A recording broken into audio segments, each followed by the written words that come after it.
ले फिर आ गए વિવેક પેઇન્ટિંગ કરો છો? એ જુઓ ને મમ્મીનો મેસેજ આવ્યો છે. શું? એને 4-5 દિવસ ફરવા જવાનું છે. હા, સારું કહેવાય. તો એણે મને કીધું છે કે રક્ષાબંધન નજીકમાં જ છે ને, તો તું આવજે અને 4-5 દિવસ રોકાઈ જજે. 4-5 દિવસ તું જતી રહીશ ત્યાં? યાર ભાઈ મને એકલા નહીં ફાવે યાર. નહીં ફાવે તમને? હા તો યાર તારા વગર મને એકલી થોડી ફાવશે યાર. 4-5 દિવસ જતી રહીશ તો હું શું કરીશ યાર તારા વગર?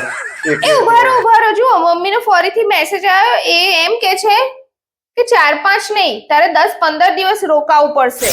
કે પાછળ સાતમ આઠમ આવે છે ને, તો તું 10-15 દિવસ રોકાઈ જ જા. 10-15 દિવસ?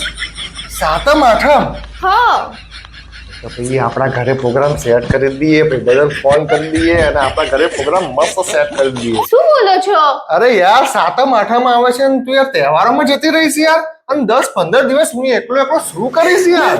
આવું ના કર યાર, મને નહીં ફાવે તારા વગર યાર. નહીં ફાવે તમને? તો મારે એકલા તહેવારો કરવાનો તારા વગર યાર? શું યાર? નહીં ગમે તમને મારા આ તો વગર? નહીં જ ગમન બકા યાર. પણ શું થાય યાર, જવું તો પડશે ને તારે. એ જુઓ પાછો મમ્મીનો મેસેજ આવ્યો.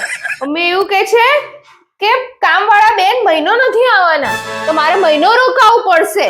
1 મહિનો? સાતમ આઠમ આબુ ગોવા જલસા જલસા ભાઈ. શું કહો છો? એ યાર મહિનો કહી દે, હું એકલું તારા વગર રહી શકીશ યાર. આવું ના, તું ના પાડી દે યાર, આવું ના ફાવે યાર. હું યાર તું તો એક મહિનો તું મારાથી દૂર રહીશ યાર. अबे साले मतलब वो अलग ही लेवल का बंदा था યાર જુઓ પાછો મમ્મીનો મેસેજ આવી ગયો. એવું કે છે કે તને ના ફાવે ને તો કઈ વાંધો નહીં, તું આય અને ભૈલાને તાર ઘેર લઈ જા. ના તું એવું ના કર, તું જા યાર. આવું થોડું ચાલતું હોય. તારા વગર તારો પહેલો કઈ રીતે રહેશે? અબે સાલે. તું જા તું તાર ત્યાં. ના, તમને ના ફાવે ને એટલે પછી મેં ના જ પાડી દીધી મમ્મીને. એટલે મમ્મીએ આ રહ્યું સોલ્યુશન લીધું કે તું ભૈલાને લઈ જા. આનો ભૈલો 30 વર્ષનો ધોધો છે. ભૈલો મંડી પડી છે તે. આનો કાળો ખટ્ટો તારો ભૈલો ના જોયો હોય તો અહીંયા આવે છે ને તો મારી પથારી ફેરવી નાખે છે આખો દાડો. ચારે બાજુ પેલા ઘરલા વાળા બધાને ત્યાં ઉધારી બસ ખાખા જ કરશે આખો દાડો. તો પેટ છે પટાડો એનો. આટલું મોટું ઉધારી મૂકીને જશે પછી મારા માટે. હું એને સમજાવી દઈશ, આ વખતે એવું કઈ જ નહીં કરે, શાંતિથી જ રહેશે. અને આ બધું મેં કોના માટે કર્યું? તમારા માટે જ નહીં યાર. તમને મારા વગર ફાવે ને એટલે તો મેં કીધું યાર. હું તમારું દુઃખ ના જોઈ શકી એટલે મેં મમ્મીને કહી દીધું. તું સહન કર લે. ત્યાં તું જઈ હોત તો સારું હતું એના કરતા ત્યાં. પણ તમને મારા વગર ફાવે નહીં ને યાર. અરે યાર એ તો હું એડજસ્ટ કરી લેતી યાર ગમે એમ કરીને યાર. અરે યાર જુઓ ને, હું હવે રોકાઈ જવાની છું, હું નથી જવાની. અને બધા તહેવારમાં તમારી જોડે ને જોડે જ રહીશ. હા, હસો યાર, હવે તો હસો.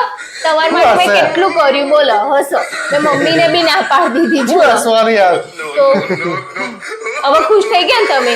હું પૂછતા તમુરો ના કરતા તો જઈ હોત તો સારું હતું યાર. 1 મહિનો જવાની હતી તો